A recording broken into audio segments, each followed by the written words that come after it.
For the first time, the public is getting the gruesome details of how Canada's most prolific serial killer murdered his victims, and the words are coming straight from the killer's mouth.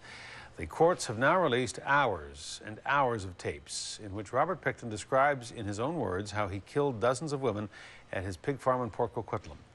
A News reporter Shachi Curl has the latest. These are the pictures and words a jury used to find Robert Pickton guilty of killing 6 women.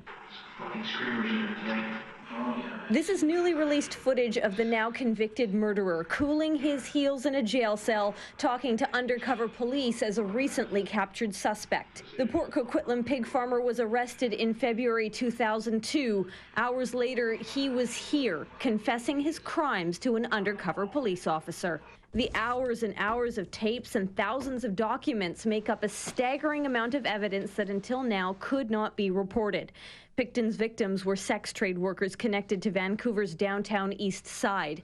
This week, charges against Pickton related to the murders of 20 other women were stayed. As a result, the publication ban is now lifted, and the chilling video with its muddy sound can now be made public. For the victims' families, the images are nothing new. They saw this for the first time in court during Pickton's trial. We've known most of it. Some things we are getting to know, but most of it we do know. It took police years to gather enough evidence just to get Pickton to this jail cell, and even though an undercover Mountie is seen on tape, his face blurred as he secures a confession and helps secure a conviction, the family still say a public inquiry is needed, even though police have apologized for their mistakes. Saying it over the TV and in the newspaper just doesn't cut it. You weren't impressed with it? No, I wasn't impressed at all. Well, what are they covering now? Like, we definitely need a public inquiry. More tapes are expected to be released next week. In Victoria, Shachi Curl, A News.